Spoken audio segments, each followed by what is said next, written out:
just talking to people. You know what I'm saying? It's conversations. And I'm good at that.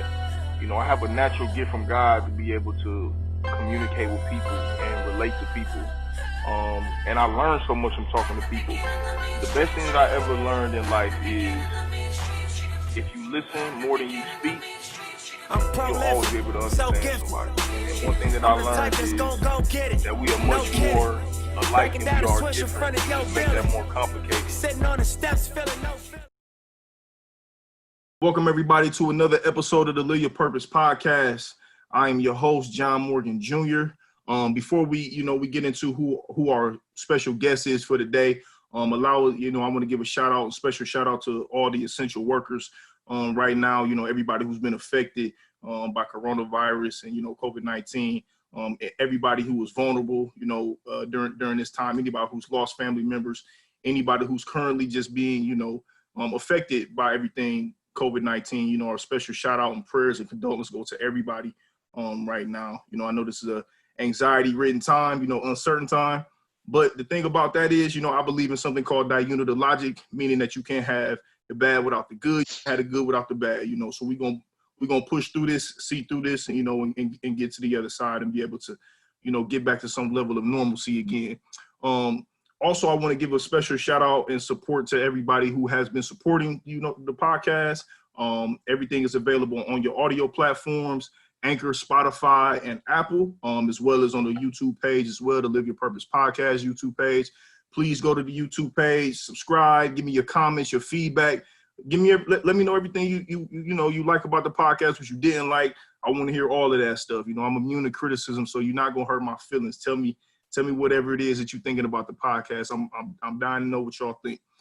So without further ado, I'm gonna get into the intro of who we have. I'm super excited, for our guests that we have on this podcast. We have, her name is Nita, but she goes by Cousin Nita.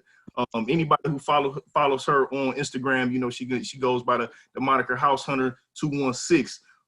Nita is a realtor, a real estate agent, real estate investor, real estate and wholesale coach and educator at Blockbusters Academy. Her and we met through IG. I loved her content. We got on the phone. I told her, what I was trying to do. And I thought it was going to be a 15-minute conversation. Actually turned into about an hour. I loved her spirit.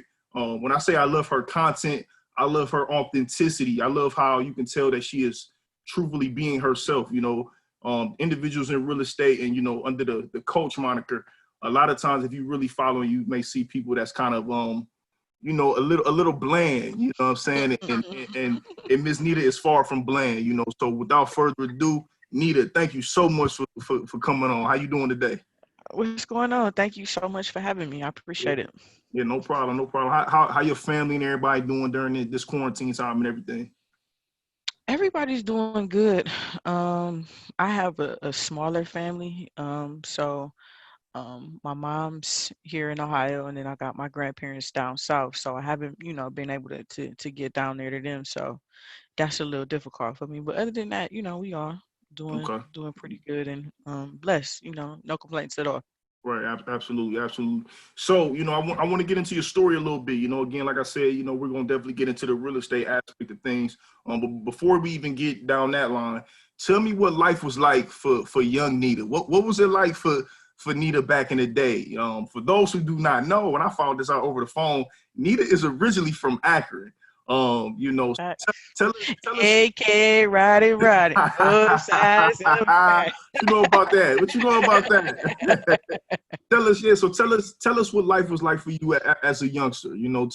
Take us back to those early childhood memories for you. I had a good childhood. I had a very solid upbringing. I was raised with my mom and my grandma. I grew up on the west side, and we weren't necessarily rich. I would call us, middle class. But I would say probably the best thing that I remember about my childhood was being able to live and be in such close proximity to my grandmother during those years. Mm-hmm.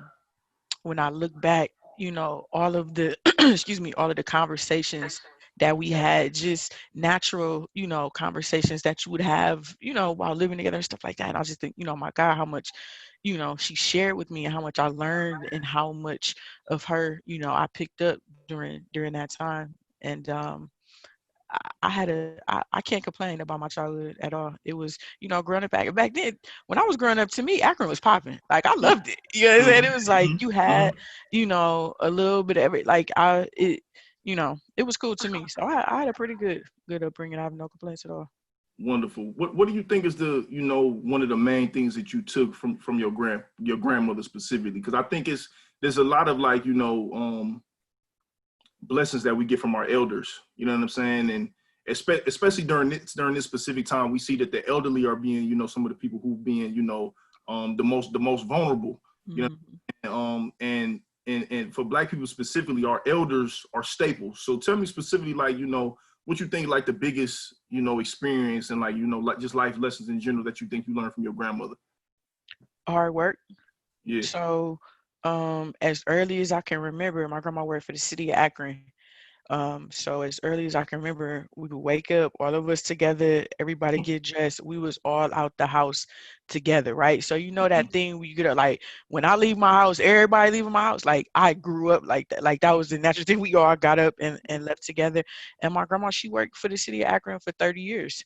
You know what I'm saying? And it was just um, you know, not to get, too deep or nothing, but the testimony of um her consistency and just Mm, showing up and doing what mm, you're supposed to do, and it not always paying off crazy, but it creating like an anchor in you. You know what I'm saying? And I always respect it. And she's still like that today. I just said it the other day. Like my just instances in my mind always pop up of times where she was just where she was supposed to be, doing what she was supposed to be doing, not worried, you know what I'm saying? And I think that I have some of that. I got a little bit more personality with it, but I show that's like one of my favorite people. Well, she is like my favorite person in the whole wide world. You know what I'm saying? I learned so much from her, just from her life. You know what I'm saying? I mhm, think that's a true mhm, testament of again a great person is that they don't got to say nothing. Their life will show you. You know what I'm mhm, saying? There's an example and there's evidence of the things that they talk about. She told me from a kid, always stay close to the Lord. Well, the example she said was she always stayed close to the Lord and she was good.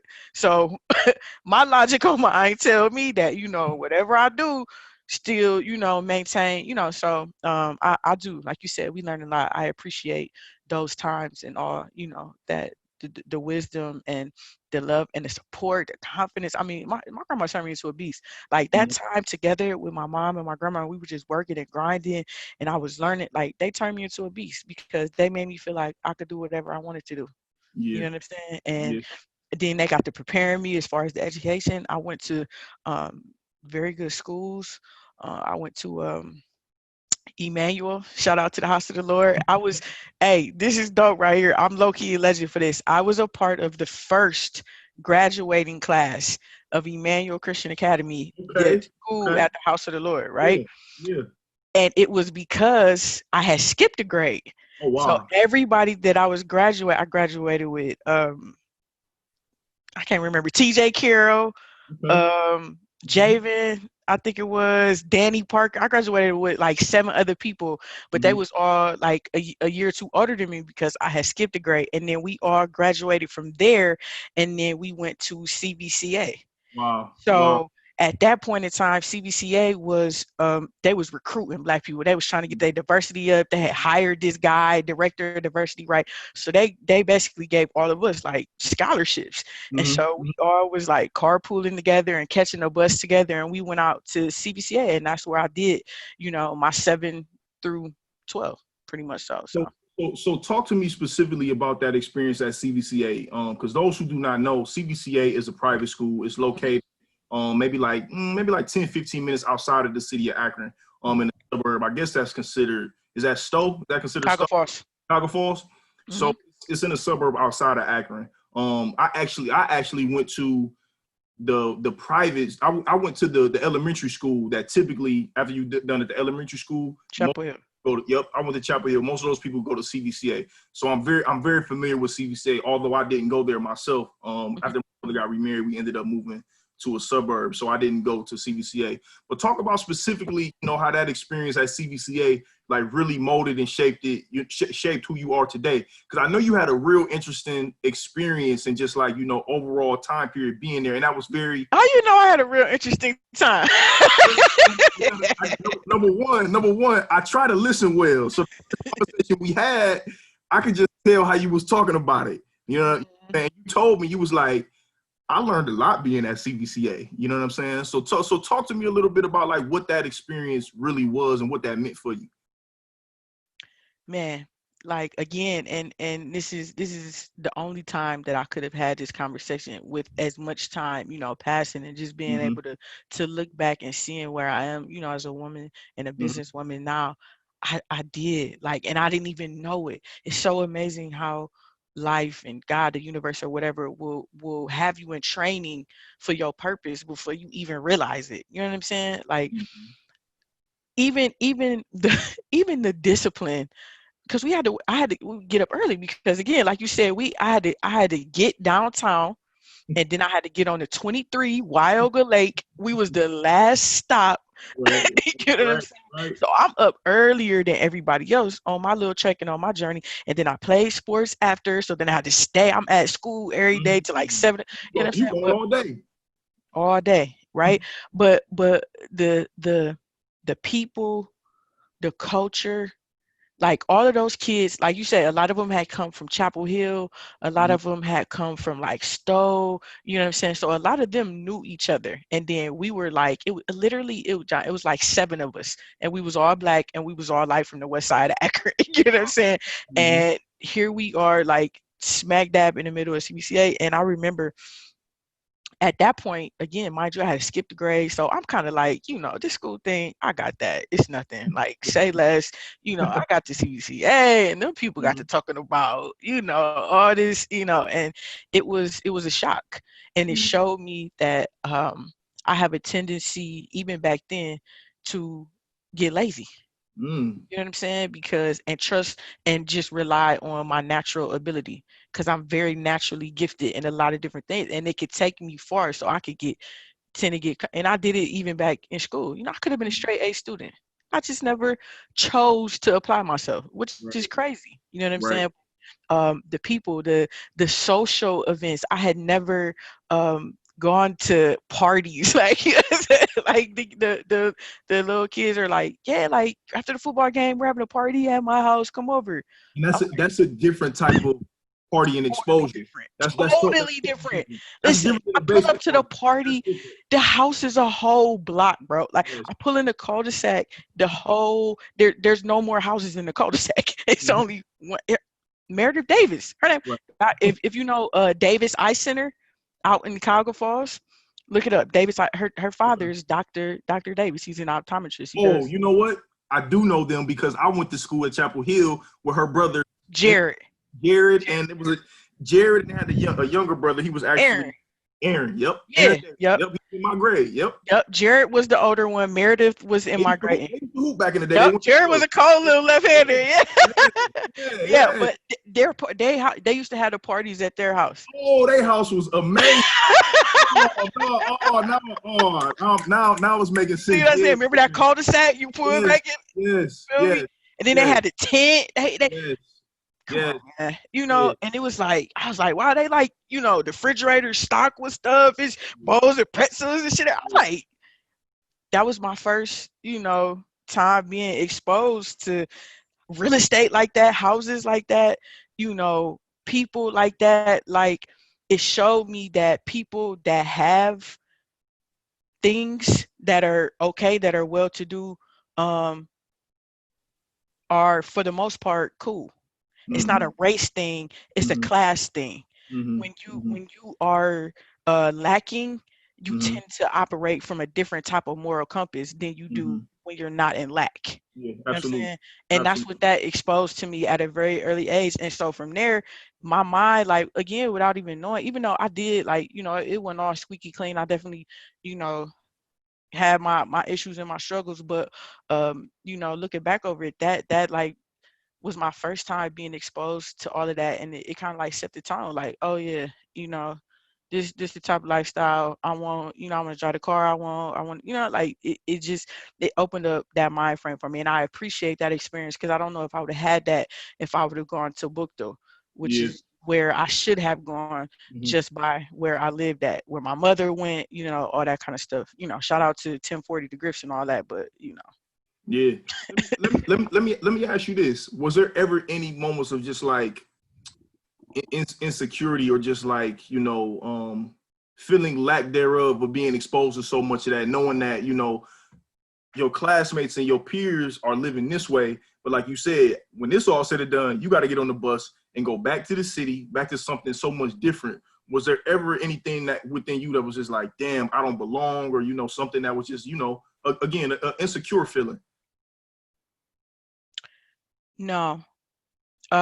Thankfully, you know, I've been blessed. I don't struggle with insecurity, and I credit again a lot of that to my mom and my grandma. I don't That's not one of my areas of struggle. I will say this. I did feel like um I felt like they had so much more to work with than I did. Yeah. You know what I mean? And like every area I would look and it would be like, oh, you got that? Well, hell, no wonder why you know what I'm saying? I'm trying to, you know, like, so I did feel like that. And again, it inspired me to be like, nah, like, not only do I need to know what to do and how to move, but I need to have the tools and the resources to be able to do it as well. So, and then those people love me. Like, Yeah. I had an amazing time. Right. Like, we had a great time. I don't have, Hmm. again, like, I, you know, had to step away for a little bit or whatever, but um, you know, I pooped, you know, I had a great time hooping. Like, we should be getting our butts kicked. I mean, we used to play against Regina. You remember Regina? Yeah, Baby, Regina whip was a, everybody they had ass. a real nice girl hoop program. Yeah. Yeah.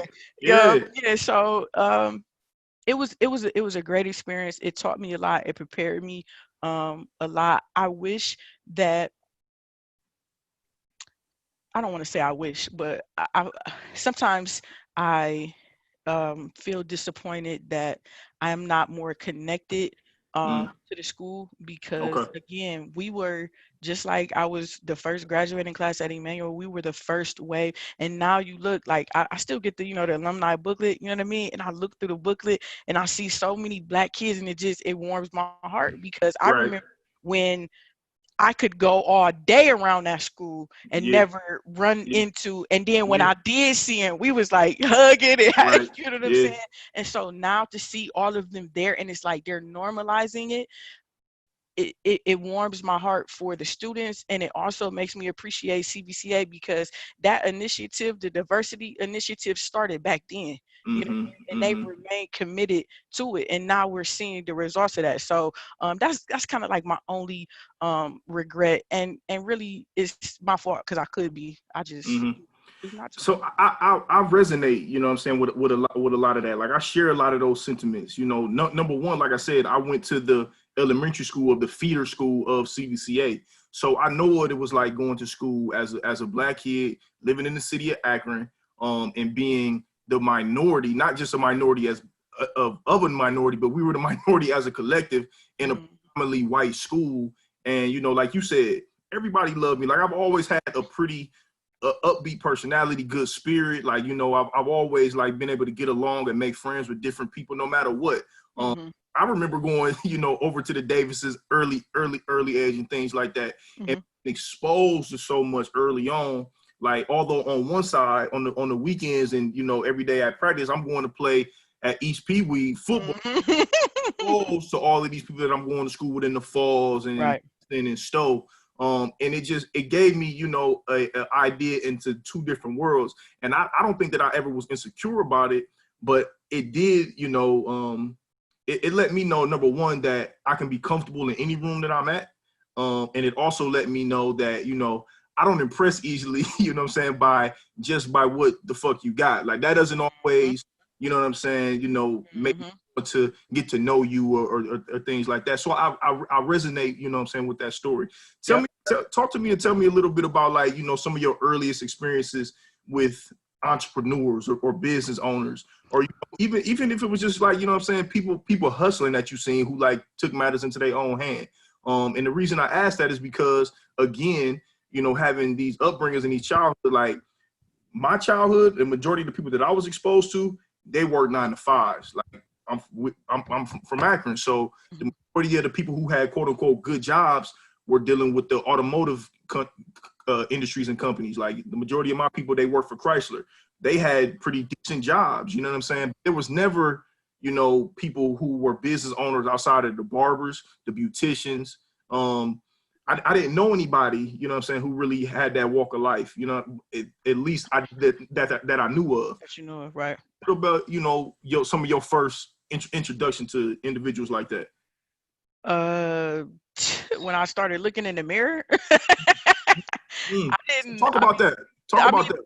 we grew up in the same city. Like you wasn't seeing it because it wasn't there. Because I didn't see it either. I didn't. Um, I can't recall any entrepreneurs that I was personally in touch with that I felt like um would be somebody to look up to or something like that.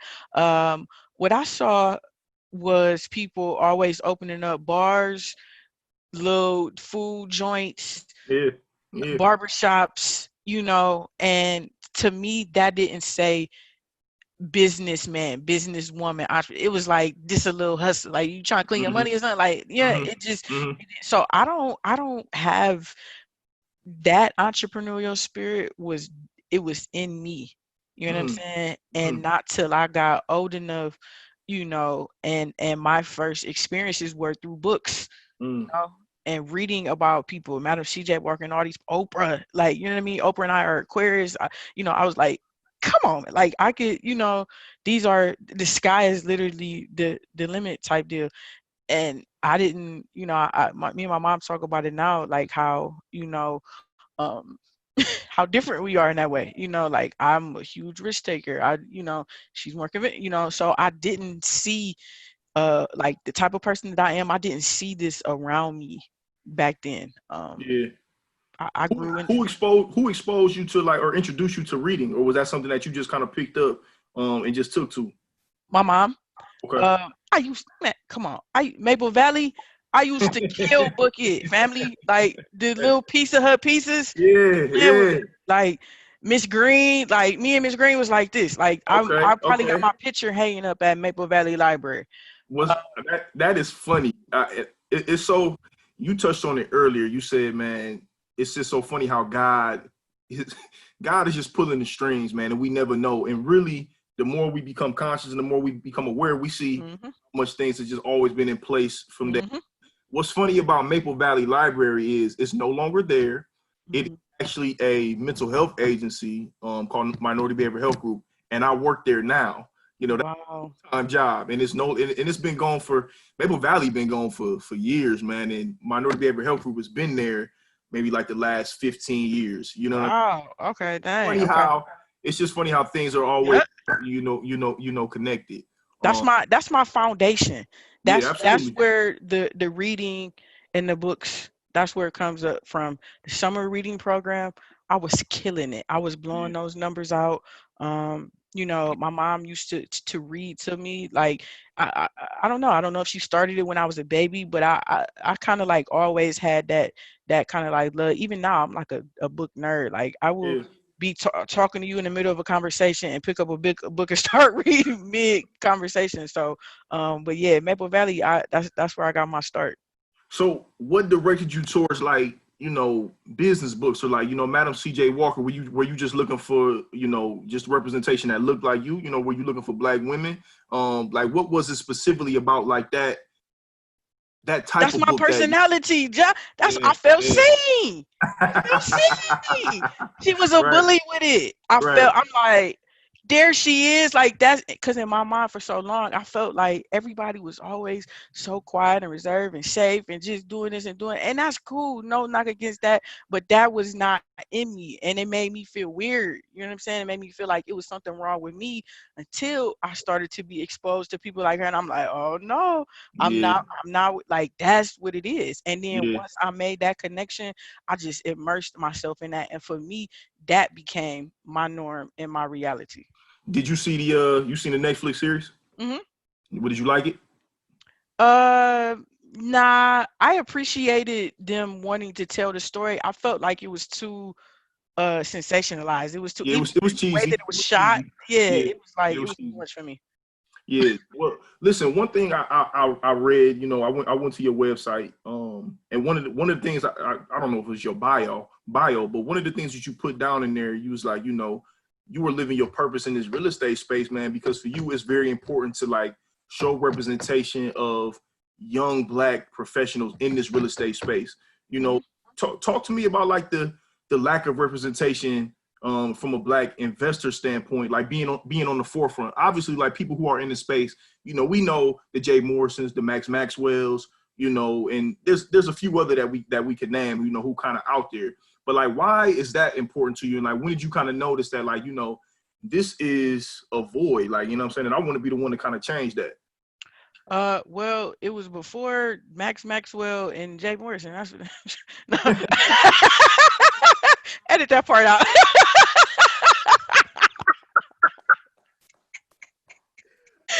Okay, right. Okay, I'm back. I'm back. Good, you good? Do your No, thing. so I always like listen. I know it sounds cheesy, but I've always had like a heart for people. You know, hmm at hmm CVCA, I started an organization called SUR, hmm SUR, Okay. Sisters Uniting and Rising at Okay. Okay, CVCA. sir. In Okay, sir. like the seventh or eighth grade, you feel me? Yeah. We had an Yeah. event at my house. I don't know if you remember, right there on Copley, Positive Image. Miss Mary Reed, who used to own the beauty salon. Remember, we used to be red right there at the plaza, right across from Richmond.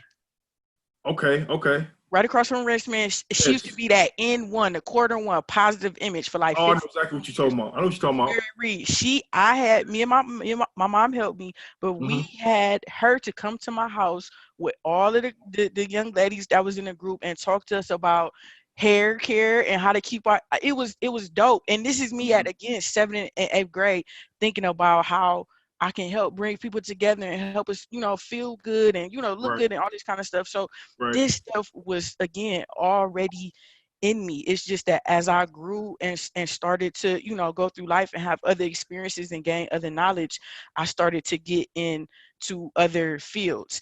hmm And again, I saw kind of early on real estate. It kept hmm being a trend from the hmm Davidson's house to the, you know what I'm saying, to CVCA, how they kept expanding. Like every other year I was at CVCA, they was raising money to be. I'm like, I like when we go outside and look at the football field, it's nothing but woods. The hmm next summer we come back, they done build another couple of Yeah. tennis courts or something like that. Yeah. So I'm like, they're buying up all this and that. I don't know even know how much they got, back there by now, but there Right. was always this reoccurring like theme of real estate, money, ownership, not relying on anybody else for your source of like it was kind of that, and that matched my energy, my personality. And again, once I got the knowledge of real estate, it was over. mm mm. And that's first off, that's dope. You know what I'm saying? And I think that is, you know, that's very important about being intentional, especially being intentional for children. You know what I'm saying? Because you even said like, you know, being exposed to this and and having this stuff in your face at a youngster, it was showing up and it resonated with you, even though you didn't really know, or it's Mhm. gonna be my path. You knew that Yep. it was important, and Yep. like, you know, it meant something to you. You know? Mhm. So I think that's very important. Talk to me a little bit about like just your sales experience. And I'll tell you why I asked that question. Um, in my experience in trying to get educated as much as I can on business and real estate, investing.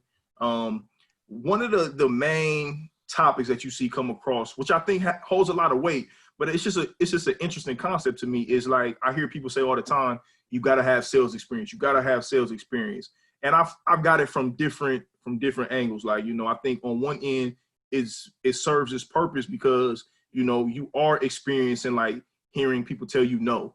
You know what I'm saying? You are finding creative ways, you know, to make a sale and whatnot, which I think, you know, serves a huge purpose.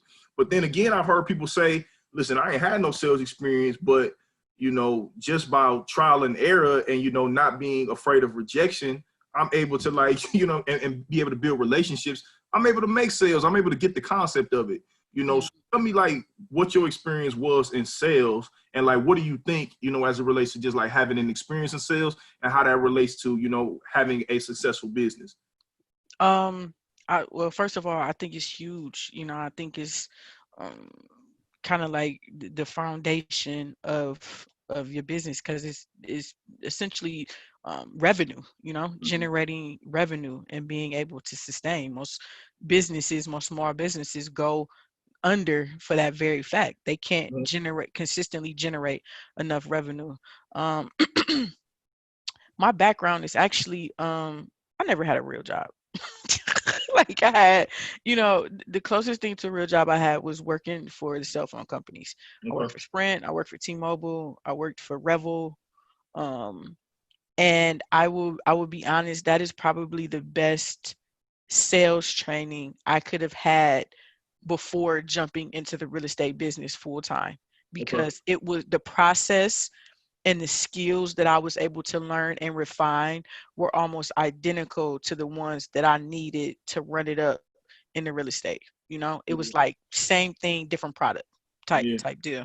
Yeah. Um, so I owe a lot to the cell phone game. And I used to make crazy money, like back in the day, even now, really to an extent, the cell phone game is one of the best ways from a 9 to 5 perspective without getting into like the corporate world that you can run up a bag. You know what I Okay. mean? Because of that commission is Mm-hmm. you have unlimited earning potential.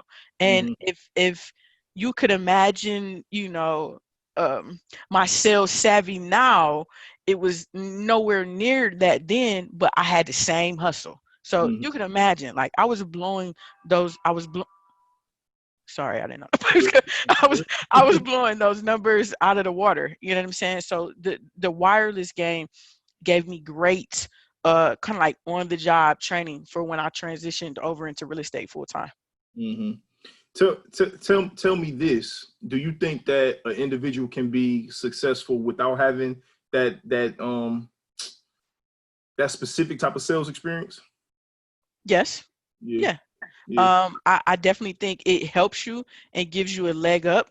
Mm-hmm. But obviously, yeah, it can be done without it. I mean, in my experience, again, I would still consider myself to be called a new business owner. You know, I am still just mentally, I'm transitioning. I'm definitely much more further on transition away from a 9 to 5 mentality into more of a business owner and entrepreneurship mentality. My entire life, like it was sports, go to school, get a good job. Like, you know what I'm saying? When sports didn't pan out, I took my ass to school. I messed around a lot in school, had a lot of bumps in the road, but it was still the mentality of I'm gonna get this good job, you know, I'm gonna get these benefits, and I'm going to, you know, survive and make my living and take care of my family. That was my thing. Um, Mhm. I ran across a couple books. I read Rich Dad Poor Dad. It changed my life. I had just a couple of bad experience in the corporate workplace, being in leadership and like, you know, um, nonprofit organizations to where I seen the reality of it, you know, as far as just like the service model, and it just didn't go hand in hand with my values. So I said, okay, this ain't it. You know, what is God trying to tell me? Which ultimately led me into like, you know, really transitioning into an entrepreneur mentally. And I got into the real estate space really, really on accident. Really, I needed a place to live. A mentor of mine, I was going to rent a spot from him. And I asked him, I said, man, do you think that I should rent or buy? He was like, John, you should just try to buy. And make a long story short, he just walked me through the steps. Um, and over these last 4 to 5 years, I've unlearned way more than I learned, you know what I'm saying, in my job. You know what I'm saying? Now, granted, I still work my 9 to 5 to this day. There's gonna be it's gonna be a little bit more time before I can transition out fully, but Mm-hmm. I don't have any sales experience. You know what I'm saying? I have experience in building relationships. I have experience in, putting in hard work. And I have experience in like taking risk and having to, adapt to certain situations, which I think are foundational pieces in building a successful entrepreneur. So it's just always interesting to me to just hear, individuals' different, ideas on just like, the sales aspect, of it. Talk to me about wholesaling specifically. Again, I know you have your academy, which I want to touch on a little bit as well, but talk to me specifically about wholesaling. What is it? Why is it such a hotbed thing right now? What is it? Why Mm-hmm. do you think it's such like this romanticized thing today? And like talk to me about like just the misconceptions with wholesaling. Yeah, go ahead and answer that for me. And I kind of get into like my own experience as well. So basically, wholesaling is a strategy. It's a real estate strategy that allows you to acquire property without using your own cash or credit through the assignment of contract. That's essentially what it is. The reason why it is become so popular, I think it's because social media. Mm-hmm. Everything. Think about it. I mean, hell, we see ads about tea and shit now. Like nobody ever gave a damn about no tea or all of the other millions of things that we now see every day, all day through social media and stuff like that. And I do think that people were and are having a lot of success with it, and so it started to become popular. Now that is a good and a bad thing. Do you know why? Mm-hmm. Tell me. It got the attention of them people. So what happened is there were all these non-licensed investors making all of this money off what from like what appeared to be like back in the day, people used to give people shit for wholesaling. Like, you stole this house from this old lady and this, that, and the third. Like, it was not, it was, it was kind of rough. People didn't understand what was going on, not realizing that banks and creditors and more, had been really like preying on people in the same type way for a long time. So it was people, they just didn't understand it, the long and the short of it. And I will say this: when I got into the game out of necessity. Mm-hmm. I didn't have any cash. I would Mm-hmm. have I had some money, but not a whole lot. My credit was like in the fours at that point. Mm-hmm. And so when I heard about it, it was almost like I didn't have no choice. I'm like, oh, I can do this, and all I need to do is, it was like a match made in heaven, What because year was this? this was this was end of 2011. Okay, so not too far after the crash. Yeah, nah, yeah. So this is end of 2011 when I'm finding out about specifically wholesaling. Okay. And then going into 2012 when I'm starting to educate myself and starting to take action. And it would take, I don't think I closed my first deal to probably like October. Yeah, it was cold outside by the time I closed. How did you learn about the strategy? Was it just through your own just education? Nah, I heard Mark Whitten on Victor Mark World Witt. Star Hip Hop. I heard Mark Whitten on World Star Hip Hop, and he was talking about it. And at that time, I think he had like some DVDs or something like that. It was like $500. I didn't have it. But again, I was like, what? Like, that was literally my first time hearing about it. And then from there, I started to do my own research, and I just took it from there. Like, I got bit by the bug. I got obsessed with it. Yeah, yeah. Well, it's so interesting, man, because again, I got into real estate out of necessity. Mhm. Ended up having to get into wholesaling out of necessity too. Again, going back, I went to school. I didn't go to school for free. I racked up college debt. So basically, I didn't know that my debt to income ratio was going to affect me Oh, in you off? Hmm. lending. So I had to get into the wholesale space to be able to try to pay down some debt. You know what I'm saying? So I can go ahead and get that money from the banks. And I've been wholesaling maybe the last 2 years, specifically, like as far as just like actually putting some real like work behind it and really like, kind of being confident as far what it looks like. And I agree with you 100%. Social media has marketed the shit out of wholesaling, other coaches, and just, it's become a thing. It almost has become the your easy way in, but Mm-hmm. about it is everybody doesn't tell everybody the entire story when it comes to wholesaling. So could you kind of explain, to myself and to the audience, like, again, the misconceptions about it, like the entire story? Because a lot of times people just think it's as simple as getting a contract, get somebody the deal under get the deal written down on the paper, and then you just Mm-hmm. try to sell it to. And although that is like that's technically the steps, but it's much deeper than that. Yeah, so this is the thing. People mix up easy and simple, right? The process is simple, but 100%. wholesaling ain't easy. That's a fact. It's really a job. Yeah, it is not for the faint of heart at all, Mhm. especially when you are trying to get it going, you know? Mhm. Now, once you get your ball rolling, it gets a lot easier and you get to, get a little automated, but starting out, it is hard to get it going. Yeah. Um, and the misconception is that when you get in wholesaling, you have to have the attitude that you're going to make this work, Mm. right? So it's not like people always say, "Well, I'm gonna try this. I'm gonna try it." You can't try. It's a volume game. You got to do too much to be talking about you gonna try.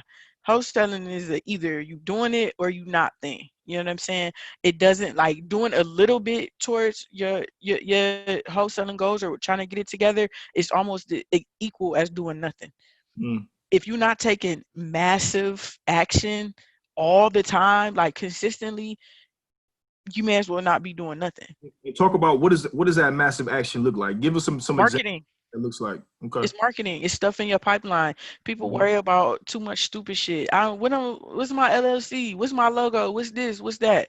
Marketing is the lifeblood of any business. If you're not marketing, you won't have any leads. If you don't have any leads, you don't have any contracts. You don't have so like. Yo, I love that's another reason I love like your content on social media. Like you post like screenshots of your I'm guessing it's your tweets and you post them to your IG. Mhm. I can't remember exactly what it was verbatim, but it was basically it was like, who gives a damn about what the ARV is if you know it's gonna give you positive cash flow? That is that's so simple and it makes so much sense. But you have people who want to sound smart that they really being dumb when they're talking about ARV. But if you really present, listen, this is gonna be the positive cash flow you're gonna get to a buyer, they're gonna be all over. They don't give a damn about the ARV. You know what I'm saying? That's So that's people coming up with excuses so that they don't have to take action. mm-hmm. Oh, well, the ARV's not high enough. Cares, bro. This house bring me in $2,000 from now till I die, and then when I die, whoever I say it go to is gonna bring them in. Like, stop playing with me. So AR. what do you think, what are good starting places for people to, to be at when they are trying to get into the wholesaling game? Because although it may sound like I'm kind of bashing a little bit, I do think that it serves a huge purpose, as far as being, I think wholesaling makes you get educated in real estate as a whole, which I think is a huge pro. And it does like it makes you hustle, it makes you work, so Mhm. can you talk about like, what are some good, you think, just foundational steps for people to start at if they're trying to get into that game? Honestly, it's not the wholesaling, and it's really not the real estate. Mm, It is the keeping your promise to yourself. It's mm, the consistency. It's the commitment. That's where you find the success. Because if you get those things down and you get those, on repeat on autopilot, then you could put whatever you could sell t-shirts, you could do a podcast, you could sell cars, you could throw whatever, thing you want into that machine. There's no secret sauce to wholesaling. The truth is it's gonna be a hell of a lot of work at the beginning. I mean, well, mm, throughout, but especially at the beginning. mm. So are you gonna, people say all the time, they send me these long messages. They want to change their family. They want to generate passive income. They want to do this and that, you know. And then I go to their page and all I see them posting is love and hip hop. Right, right, What? Right. Like, okay, so don't tell me nothing about what you want to do if you aren't ready to commit to it. I Mm-hmm. don't like my brain don't compute like that. I Mm-hmm. lead them people to, and I sniff it out real quick, and I'll be like, whoop. Mm-hmm. I'll put them over there. I like to. I said this yesterday on the live. Every all of the time that we spend is an investment. We're Yeah. investing time right now. Is this a good? Right. Am I gonna get a good return on this? I Right. believe so. Otherwise, I Right. wouldn't. You know what I'm Right. saying? So, um, it, it, it's gonna be an uphill battle, and you've got to commit to keeping your promise to yourself. When's the last time you did what you said you was gonna do? You preaching right now. You know what I'm saying. We talking about wholesaling. We talking about real estate, but you really speaking Yeah, some real truths right now. yeah, because it's bigger than that. Like, I could, like, wholesaling was just the thing that, 100%. I found. But what really changed, I was wholesaling a long time before anybody ever knew who I was. You know Right. what I'm Right. saying? Right. The thing that changed for me is when I changed the intangibles. It wasn't the money, it was when I got consistent, when I started keeping my word to myself and really sticking to and going after the things that I wanted, as far as developing as a person. You know what I'm saying? As a business person, as a sister to the people, you know what I'm saying? Like, that's when people started being like, oh, cause Anita, oh, cause Anita, cause Anita. Yeah. You know what I'm saying? It wasn't Yeah. because I was, it wasn't about the wholesaling. It was, What I was did my work. what you think was holding you back? Was it what you was talking about earlier, early on, when you was talking about, you have a tendency of, just being so Yep. talented and gifted that you was it just laziness? hmm Yeah. Yep. It was laziness, and Fear? yep. Yeah. It was. Here we go. This is so crazy, right? I was lazy because I was scared of reaching my full potential and having to leave everything and everybody that I knew behind. Ooh, Nita, you gotta chill. You gotta chill, man. That's what it was. You giving me goosebumps because you making me think about the conversations I had with my therapist, Nita. You touching on my core right now. But no, I Yeah. love it though. I think and that's like, one of the main reasons why I wanted to have this platform is I think that, sometimes we have the tendency of putting, people that we see on social media, whether it be celebrities or just whoever, we had a tendency of putting these people on these pedestals. But really, when you get to like the core of it, man, your struggles ain't no different than You mine. feel me? You know what I'm You feel saying? me? You go through some of the same internal battles that I go through. Yep. And I think that, that is a way of giving value to people by really getting people the opportunity to see, damn, hmm you need to go through the same stuff that I go through. John go through some of the same stuff I go through, So I think that, you're giving a lot of value right now. So I really can appreciate that. How's your business been affected during this, during the COVID-19 outbreak, if any? Because I be seeing you on social media, you still get to it. Business is booming. I ain't gonna Still lie getting to to you. it. Yeah, yeah. Business is booming. We've had some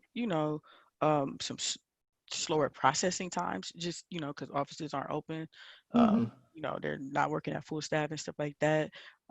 But as far as activity in the market, it's booming.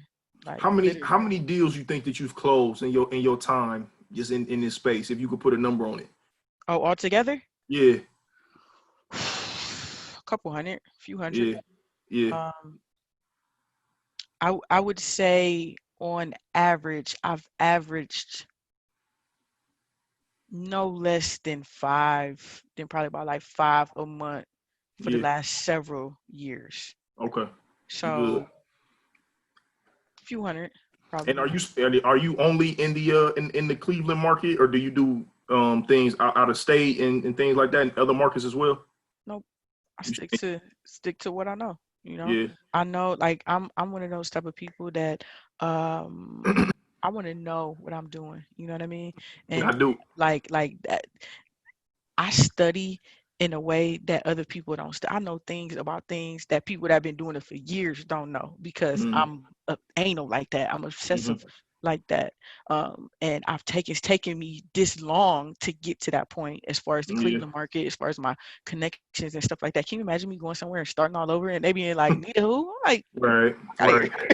Right. Right. Right. Talk to me about the mindset, and the mentality of investing, and having a business, and the mindset of an entrepreneur.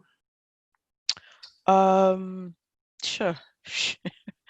Where do I start? Yeah. Like I said earlier, it's definitely not for the faint of heart. I don't think that everybody needs to be an entrepreneur. I just think that everybody needs to invest.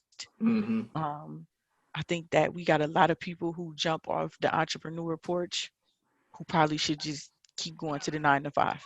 And that's no, That's a fact. I'm That's a saying, fact. Yeah. but it just you in the way. You Yeah. know, you Yeah. know how people be in the Yeah. way. I do. I do. I do. And I think again, it's another we attribute it to social media, Hmm. because it's like that's what people are pushing. It's like you got to be an entrepreneur. It's like you a sucker if you work a job. It's like, are you kidding me? Like, you Right. know what I'm saying? Right. So, Right. for me, again, my process was mental first before it ever became financial, so to speak. So I did a lot of work on me. Not to say that I'm done, but I did a lot of work on me before I kind of like really got ramping in this space. And so that has helped me a lot. It's helped me tremendously. And even with this social media, even this, like 3 years ago, we weren't doing this. You know what I'm saying? Right. Like, Right. You're right. and 10 years ago, look, we grew up in the same city. We know some of the same people, have never, I mean, hell, man, I don't know, maybe we have met before. I Like, don't think so. but you know what I'm saying? Like, but Yeah. now because it takes social media to bring, you know what I'm saying? Yeah. Absolutely. It just is. It's there are a lot of additional components to the entrepreneur that I think to the general public, to the masses, it goes, they don't even think about it. They don't even consider it. If you had to break it down in like 4 to 5 principles or values of entrepreneurship, what you think that would be? Integrity, consistency, um, honor, um, how do I want to say, ingenuity. Mm. Let me give you one more. And massive, What like you mean by that? big, like none of this. I'm gonna just do this little thing podcast. No, motherfucker, I'm launching a whole. You know what I'm saying? I got the like. We do stuff too little. You know. I agree. I agree. I agree. One of my inspirations was Nip Hustle, man. And like he said, I'll never forget. He said something in an interview. He was just making a point about killing kids and just killing people's confidence by telling them, "No, don't dream that big. You tripping. You thinking too far out the box." And he was like, "No, don't tell people that."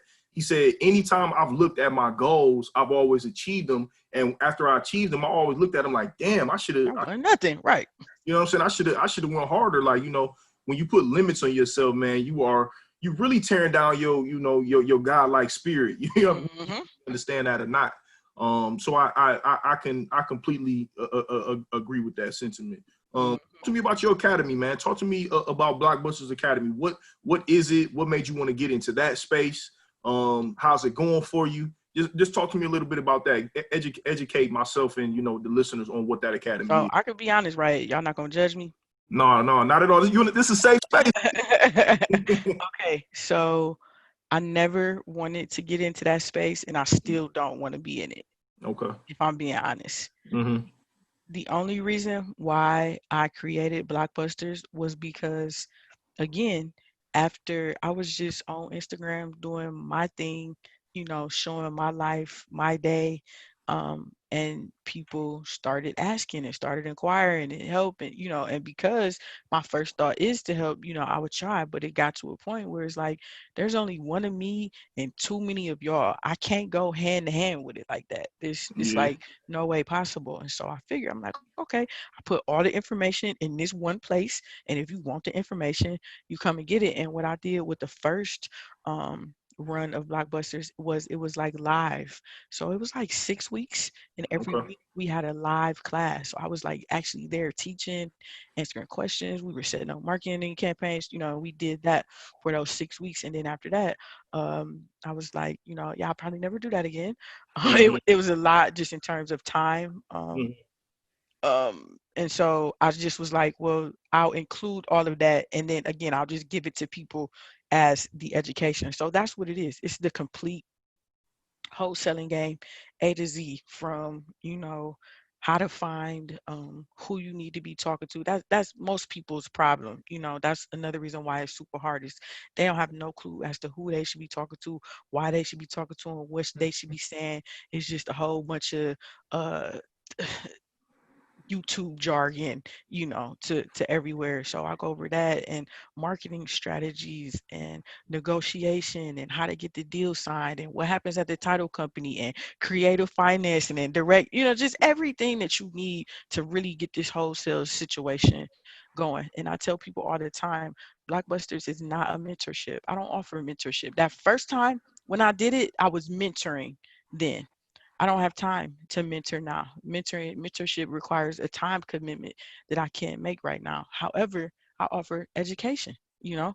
So for some people, they need and they require mentorship because they need Yeah. the accountability. They need to be at class every Tuesday at 7 o'clock. You calling Mm-hmm. your people, you checking in Mm-hmm. with your lead. They Mm-hmm. need that. And it's not wrong with that, but Mm-hmm. there are some people like myself where it's like, yo, just give me the information. I'm gonna dive into it and then I'm gonna take it and I'm gonna run with it. So people need to find exactly what they need. And so for those people who are looking for the education of, let me understand what I need to do and how I can go about doing it, Blockbusters is every like more than what you need to really get it going. Why is your program and your education different than some of the others? How is it? Because I teach wholesaling from the perspective, I teach it like I was teaching it to myself. Mm, And myself was, again, didn't have any money, didn't have any credit, I didn't have no prop stream, I couldn't go take no, all these systems and stuff like that. I learned, again, every aspect of this business I've done myself and mm-hmm. mastered, Mm-hmm. before I added systems. And that's Mm-hmm. why I can run, you know, crazy numbers off of my phone and Google Sheets. You feel me? Mm-hmm. So Mm-hmm. that's what I don't, for those people who are looking to build businesses with offices and overhead and all that shit, that's not my method. Yeah. And not only that, but my educational piece, well, everything, but specifically my educational piece has a social component as well. I care. Good. Like Yeah. I want to see, again, going back to my mission, Black people, young Black people are underrepresented in Yeah. this space. So now that I'm in the space and I know what's going on, it's only, right that I try to filter some more people in. So 100%. 100%. Talk to me about some adversity along the way, because I know you said that even prior to even getting into this space, there was a lot of like self-reflection and work that had to be done first. mhm. Talk to me a little bit about like just some of the adversity that you comfortable with sharing. That you had, that you felt it was pivotal for you to go through that in order to get to where you are now and to continue your growth. There's not um a specific situation that my lawyer would allow me to talk about. But what I Yeah, will hey, say, chill. We're not trying to have you on here incriminate. That's not what this space is about. Nah, that ain't what it is. what I will say is that um, it has always been me. It has always been me standing in my way. It has never, nobody has ever, you know, kept me back or held me down, or like when in instances where I didn't reach my full potential or operate totally in my purpose, it was me, you know, Mm-hmm. and it Mm-hmm. was it was me having to again reconcile that I'm different. Yeah. It's Yeah. hard. It's Yeah. hard as a young adult knowing and feeling and hearing and being different in a good way, but you know, like that's a weird space to be in. And so again, like there was a lot of self-sabotage, you know. And it's so funny because people would always tell me certain things. I'll be thinking in my head like, I know that, Right. like, you know what I'm saying? Like, I'm just not gonna do it because if I do that, I'm gonna have to shit on you. Right. You know what I'm Right. saying? Yeah. So I would say that again, bigger than any specific situation or instance, just being okay with walking in my calling and walking in um, the excellence that is associated with me. You know, Yeah. it requires intentionality, it requires responsibility, it requires sacrifice, Mm-hmm. you know, and it's a lot, you know. But to whom much is given, much is required. Yeah, I love that, and I appreciate you sharing that.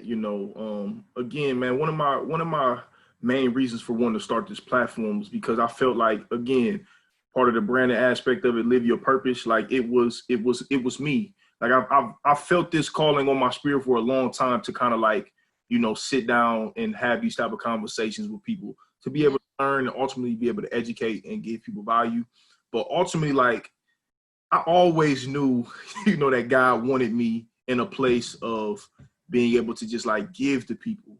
Um, and I always knew that I had to go outside my comfort zone to be able to do so.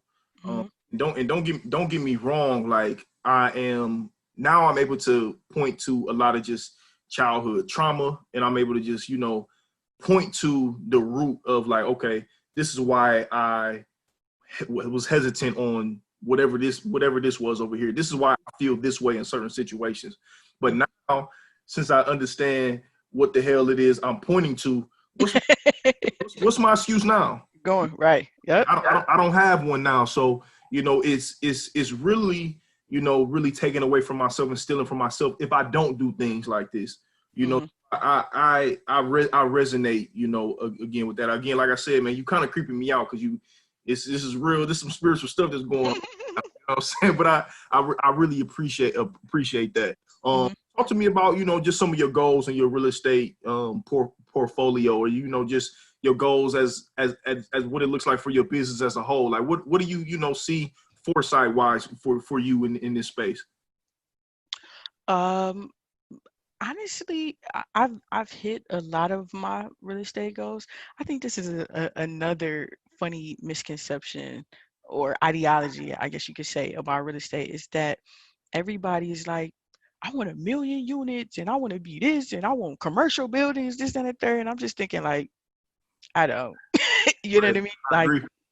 I don't need that headache. I don't want to be Yeah. bothered. I don't want nobody calling me. I don't want Right. to show up. I Mm-hmm. just want to collect my money every month in peace. As a matter of fact, at the end of this year, I was supposed to be living in Bali. Mm-hmm. November and December of this year, I was supposed to live abroad for 2 months before, Mm-hmm. all of this stuff happened. So, for me, I think in the next couple of years, I will transition to even a more passive sort of approach, meaning Okay. I won't be like right now. What I do a lot is helping other people put their portfolios together in addition to managing mine. I won't be doing that, for forever. And there'll be a point where I'll just be doing what I want to do, and collecting money and kind of like going a little bit more all in on the social side of it as far as, advocacy. There's some things in Cleveland, um, as far as legislature and things like that that I'd like to kind of see if I can help shake some things up and stuff like that. So that's my I'm like so what I'm saying is it's like retiring. Like Yeah. I'm planning Yeah. on like Yeah. retiring and chilling. Okay, that's good. Well, I actually my brother-in-law is connected, to some inner workings in the city and things like that up there in Cleveland. Once we finish this, I'll tell you off camera. Try Okay, to for sure. connect you to that. I got a question. Where did the moniker of cousin Nita come from? You know what I'm saying? Because I think that that's so important with just like a branding and marketing standpoint. Like it's it just fits. Like you know what I'm saying? It's not anything that's just this like super corporate thing, Mhm. but not anything where somebody would like laugh at it. It's something where like, shit, that's my That's cousin. my cousin. Yeah, yeah. Like where did that come from? I was just talking one day, and I was fussing. I was on a rant. I was on a Uh-huh. rant about how we um should stick together, Mm-hmm. and how we should look out for each other. And it's like, come on, man. It's like I'm your cousin. You know what I'm saying? Mm-hmm. Like if I know about real estate and you my cousin, what I look like not giving game, and what you look like not paying homage and respecting my mind for that. You know what I'm saying? Like that's we cousins. We like, you know what I'm saying? And Mm-hmm. that's literally how it started. Like it wasn't there was no I wasn't listen, everybody for years, like one of my really good friends, brother to me, Pocky from Hood Estates. Familiar with Hood Estates? Yeah, uh-huh. Mm-hmm. Okay, so he has been telling me for years about this brand, right? I'm like, Pocky, I don't want no brand, man. I do real estate. Like, I don't care what y'all be doing on social media. Like, I don't Mm-hmm. want no brand and all of that. So when the cousin Nita still hit, he like, you don't want no brand? I like, Ah. But to you, so in your mind, the branding aspect was doing something that was just kind of corny and fluffy that didn't fit you. This is just more so something that's authentic to you. yeah, I never anything that I do is never with any branding in mind. Right. You know Right. what I'm saying? Like I really feel like that. You know what I'm saying? I Yeah. really feel like we should deal with each other like that. We should respect each other like that. It's like if you my cousin, I see you out and you got some oh, okay, what's up? We good? Like, you know what I'm saying? Like we should have that energy. You down, like, okay, let me speak some life into you. Like we should Right. have that type of energy, with each other, the sharing of the knowledge and the, you know what I'm saying? Like that's how I really believe that we should be, and that's the energy that like I put out. That's why it fits. It's just Yeah, like I like that. okay, it's like yeah, I see you at the family reunion. You know what I'm saying? Yeah, Like I like that. yeah. I like that. Listen, Nita, thank you so much. You know what I'm saying? I appreciate you, coming and giving value, spending your time. I really appreciate it. I don't take it lightly at all. I'm sure your DMs is always full of people asking you for this, for that, good to get on this podcast. You didn't have to come on here, so I don't take it lightly. I appreciate you coming out. I know a lot of people are gonna get a lot of value out of this, man. So I really appreciate it. I can't thank you enough. Before we get out of here, I have like a few rapid questions that I always ask people before we get out of here. So I'm gonna hit you with these before we. Okay, look, people always do this, but they be asking me the little corny, little, what's your favorite book? Ask me some good shit. Nah. It's a little bit more, little bit more substance than that. Okay, all You gotta give me a little bit more than that. right. Okay, so the first question is, I hate New Year's resolutions, but I'm very big on intentions. So what are your intentions for 2020? Educate, then activate. That's Educate and I'm carrying that activate. from 2019. Um, I'm educate and then I'm taking action. I'm not sitting in that limbo phase. It's a lot going on. You know, it's just I'm staying focused on my intentions. You know what I'm Yeah. saying? And when I say educate, it doesn't always have to be in the literal sense of like studying or something like that, but just being about my personal agenda in terms of Okay. my goals and the things that I want to accomplish doing that and then boom, taking action on it. Educate and activate. I like that. What does the phrase "live your purpose" mean to you? Live your purpose. Um, for me, I don't know how your podcast go, but for me, Yeah, no, for you. What does it mean to being you? being who God called me to be, um, even when it doesn't necessarily align with who I thought I should be. To Mm-hmm. me, that lets me know and confirms for me that I'm living in my purpose. Dope, dope. Tell me something about you that people would be surprised to know.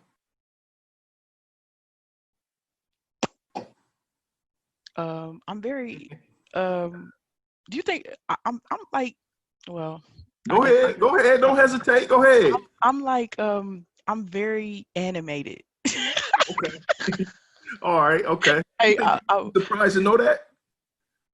you think that it comes out? Yeah. I Okay, okay, all right, all right. get that. Well, Nah. okay, all right. What about this one? My favorite movie is The Preacher's Wife. Okay. I love Okay. Whitney Houston.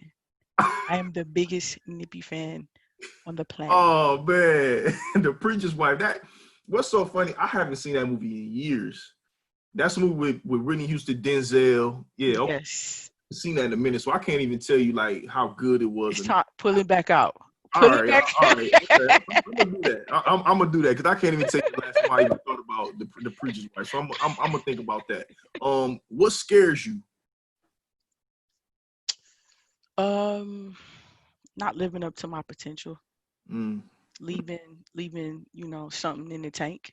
mm-hmm, mm-hmm. I wanna max out, I wanna be everything when God thought about creating me and all the things that I know was thought about me and planned for me and intention for me. I want to hit all of that. You Yeah, know, I want to do all of that, and I want to do it in a way that is impactful to the people and pleasing to the Creator. yeah. That's it. Well, you doing that? You know what I'm saying? Let me be one of those people that give you your flowers. You know, you definitely doing that. You are living up to your potential and then some. You know what I'm I saying? appreciate So it. continue doing what you're doing. What is your favorite quote? My favorite quote is, um, "If God be for me, who can be against me?" I like that. I got it. You got to tat it. Yep, I got it. You can't see this on here, but I got it right here. If Okay. God be for me, who can be Okay. What is the best advice you ever received? best? The very best that has carried me and sustained me has been be yourself. Mm, so simple but so powerful. It has stood the test of time. Listen, I just had a son February 29th on leap year. And every day, I'm just putting in this little spirit. Remember who you are. Know Right. who you are. I don't care what happens. Know who you are. Mhm. That's very, very powerful. Mhm. What you saying. If you could pick up the phone and call your 20-year-old self, knowing what you know today, what would you tell yourself? Don't go to bleep. Nah, I would tell myself that it's okay to leave those people and those things behind. The Yeah, person that you're scared of being is the person that you're most comfortable being. So mm, it's okay, you know? yeah. I like that. I like that. Thank you again. Tell us what you got coming up. Tell us your social media tags, handles, websites. Tell us all that good stuff. So I actually got something super dope that I'm doing on May 5th, Cinco de Mayo. I'm doing a Okay. live workshop on how to become a certified home inspector in your Okay. state, right? Because that's another thing that I do as well. I'm a home Okay. inspector for the state of Ohio. Um, I don't know why it didn't dawn on me to share this before, but it just hit me now, and there's been a lot of interest in it. But it is an amazing way to generate another stream for people who are already in investing, contracting, things like that, and have, an idea of homes and structures and things like that. A typical home inspection go for no less than $300 a pop. So So you you are giving a live class as far as like how to become a contractor, or you are just showing like what it looks like. No, I'm gonna when it's done, everybody's gonna know how to become. There are some states that require licensure, some states don't. So whatever your requirements is at the end of that workshop, you're gonna know how to, the education that you need, the training, the equipment. I just had an inspection the other day and I recorded a lot of it to share. Dope. But I think especially right now, because I'm still working, Yeah. inspections are still going. I've had two this week. Hmm. So especially right now, I think that it'll be a blessing for a lot of people to kind of get exposed to this, to another way to, They're dope. some income. Dope. And where's that gonna be held at? That's gonna be on your website. You said live somewhere. Where's that gonna be held at? You can actually go to my website, House Hunter 216, to sign up, Okay. to get a ticket. It's $25, basically Okay. free. And other than that, I'm on the gram at House Hunter 216. My website is househunter216.com. I'm available, in terms of I'm a licensed realtor, I'm an investor, educator, home inspector. So I offer a number of different, services and ways to, connect. Yeah. Well, Now, before you wrap me up, go ahead. Go ahead. you did some research on me. But Ah. I did some research on you. Uh-oh. Okay. All right. And I found out Mhm. that I grew up with your wife. With Sierra? Yes. I can't remember I want to say it's Emmanuel. Did she go to Emmanuel? Yeah, she went to Or Emmanuel. Schumacher? It's She went to, Emmanuel, right? she went to Emmanuel for a small period of time. Yep. We Mm-hmm. went to Emmanuel together. That girl has been sweet as pie since we was kids. Still She to this was day. like you know how there's always like there's just one good kid and all the other kids know that kid ain't doing no bad shit. You don't even ask them. That You was her. respect it. That was her. She has had a sweet spirit since we were kids. I said, that man is married to Sierra. Yes, Yeah. I'm gonna do his podcast. So you tell your wife Yeah, that Nita said, hey, I I will. say, wow, it's a small world. It is. It is. That's so funny you say that. That's so funny. Yeah, she still got that spirit to this day. You know what I'm saying? She is the foundation of all of this. I tell her all the time, like, man, you as sweet as you are, you know you're a little bit crazy to marry somebody. Mm-hmm. You know what I'm saying? But Mm-hmm. she is everything. You know what I'm saying? So I'm Good, gonna tell her you said what's up. Um, good. that's funny. That's funny. So I'm not mad at you at all. You did the right thing. Um, thank you so much again. I can't thank you enough. Now there's one more thing that I have my guests do before we get out of here. Mm-hmm. Prior to starting this podcast, I have been a podcast fanatic. Like, I'm real big on podcasts, not just real estate podcasts, not just educational podcasts. I love podcasts, period. And one of my inspirations for starting this podcast, he was an ex-NFL player. His name is Arian Foster. He has a podcast called the Now What Podcast. He also does a lot of music, a lot of just things creatively, that he's into. And on his podcast, he will always ask his guests at the end to ask and lobby for Jim Carrey to come on his show. Jim Carrey is like one of his most, important and just influential people that he feels like, so a way of just paying homage, in a way of just like, just showing my love and respect. I have my guests lobby for Arian Foster to come on the podcast. So if you could look in your camera right now and tell Arian Foster why he should be on the Live Your Purpose podcast. Arian, you got to come on the Live Your Purpose podcast straight out of Akron. The brother is trying to highlight the real of the situation to encourage and to empower and to strengthen us. I know you all's vision with a line and y'all two light-skinned brothers. So let's make it happen, baby. You know it. What else need to be said? We gonna leave it there. Nita, thank you so much again. I really appreciate it again. My pleasure. Shout out and condolences everybody who's affected, to COVID-19. Stay safe, practice your social distancing, stay hydrated, get out and get some of this sunshine while you can. Love on your loved ones, check on your people that you love, man. Again, Live Your Purpose podcast. We are out. Peace.